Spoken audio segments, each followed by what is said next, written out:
അയോധ്യ ക്ഷേത്രത്തിലെ സംഭാവന തട്ടിപ്പിൽ ആദ്യ നടപടി. പ്രത്യേക അന്വേഷണ സംഘം ചോദ്യം ചെയ്ത പണം എണ്ണിത്തിട്ടപ്പെടുത്തുന്ന 40 ജീവനക്കാരെ ചുമതലകളിൽ നിന്ന് നീക്കി.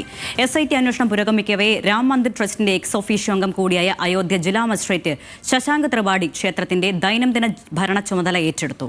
അതിനിടെ SIT പ്രാഥമിക അന്വേഷണ റിപ്പോർട്ട് UP അഡീഷണൽ ചീഫ് സെക്രട്ടറിക്ക് കൈമാറി. വിഷയം രാഷ്ട്രീയ വിവാദമായതോടെ പ്രധാനമന്ത്രിയുടെ ഓഫീസും കാര്യങ്ങൾ സൂക്ഷ്മമായി നിരീക്ഷിക്കുന്നുണ്ട്.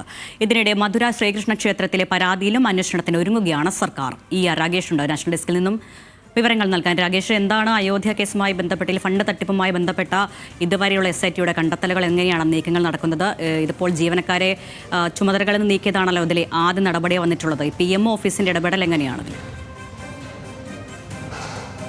അരുണി, SIT ഇപ്പോൾ റിപ്പോർട്ട് UP സർക്കാരിന് കൈമാറിയിരിക്കുകയാണ്. അഡീഷണൽ ചീഫ് സെക്രട്ടറി സഞ്ജയ് പ്രസാദിനാണ് ഈ റിപ്പോർട്ട് കൈമാറിയിട്ടുള്ളത്. ഏതായാലും തൃപ്തികരമല്ല ജീവനക്കാർ നൽകിയിട്ടുള്ള മൊഴി എന്ന വിവരങ്ങളൊക്കെ തന്നെ നേരത്തെ പുറത്തു വന്നതാണ്. കാരണം 6 ദിവസമായിരുന്നു അവിടെ പരിശോധന നടത്തിയത്.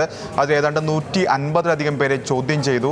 അവരുടെയൊക്കെ തന്നെ മറുപടി തൃപ്തികരമായിരുന്നില്ല. അപ്പോൾ അക്കാര്യങ്ങളൊക്കെ തന്നെ വിശദീകരിച്ചുകൊണ്ടുള്ള അവിടെ നിന്ന് ലഭിച്ച വിവരങ്ങൾ കൂടി ഉൾക്കൊള്ളിച്ചുകൊണ്ടൊരു റിപ്പോർട്ടാണ്, പ്രാഥമിക റിപ്പോർട്ടാണ് ഇപ്പോൾ കൈമാറിയിട്ടുള്ളത് SIT.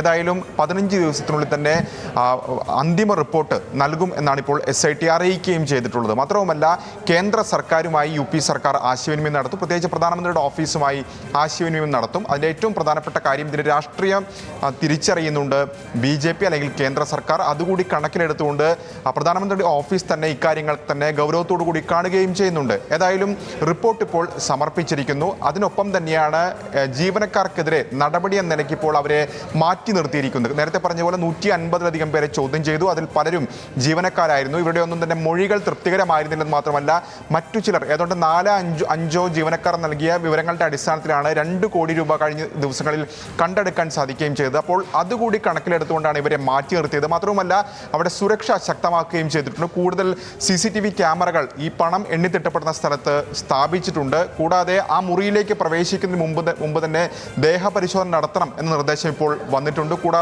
കാണിക്കാവഞ്ചിയിൽ നിന്ന് പണം എടുക്കുമ്പോൾ അത് വീഡിയോ ചിത്രീകരിക്കണമെന്ന നിർദ്ദേശമാണ് ഇപ്പോൾ മറ്റൊന്ന് വന്നിട്ടുള്ളത്. മാത്രവുമല്ല, ഈ ട്രസ്റ്റിൻ്റെ അധികാര പരിധി ഇപ്പോൾ വെട്ടിച്ചുരുക്കുകയും ചെയ്തിട്ടുണ്ട്. കാരണം നേരത്തെ തന്നെ ട്രസ്റ്റിൻ്റെ എക്സ് ഒഫീഷ്യോ അംഗം കൂടിയായിരുന്നു അയോധ്യ ജില്ലാ മജിസ്ട്രേറ്റ്. അദ്ദേഹം ക്ഷേത്രത്തിൻ്റെ ഭരണത്തിൻ്റെ ദൈനംദിന ചുമതല ഇപ്പോൾ ഏറ്റെടുക്കുകയും ചെയ്തിട്ടുണ്ട്. അങ്ങനെ SIT അന്വേഷണം ഒരു വശത്ത് പുരോഗമിക്കുന്നുണ്ട്, മറുവശത്ത് രാഷ്ട്രീയമായും വലിയ പ്രതിരോധം BJPക്ക് ഉണ്ടാകുന്നുണ്ട്. പ്രത്യേകിച്ച് പ്രതിപക്ഷ പാർട്ടികളൊക്കെ തന്നെ ഈ നടപടിയൊക്കെ തന്നെ ചോദ്യം ചെയ്യുന്നുണ്ട്. കാരണം BJP ഒരു പൊളിറ്റിക്കൽ പ്രൊജക്റ്റായി കൊണ്ടുവന്നതാണ് അയോധ്യ ക്ഷേത്രം. അപ്പോൾ വലിയ തോതിലുള്ള വിമർശനം കോൺഗ്രസിന്റെ ഭാഗത്തു നിന്നാകട്ടെ അരവിന്ദ് കെജ്രിവാളിന്റെ ഒക്കെ തന്നെ ഭാഗത്തു നിന്നാകട്ടെ ഉണ്ടാവുകയും ചെയ്യുന്നുണ്ട്.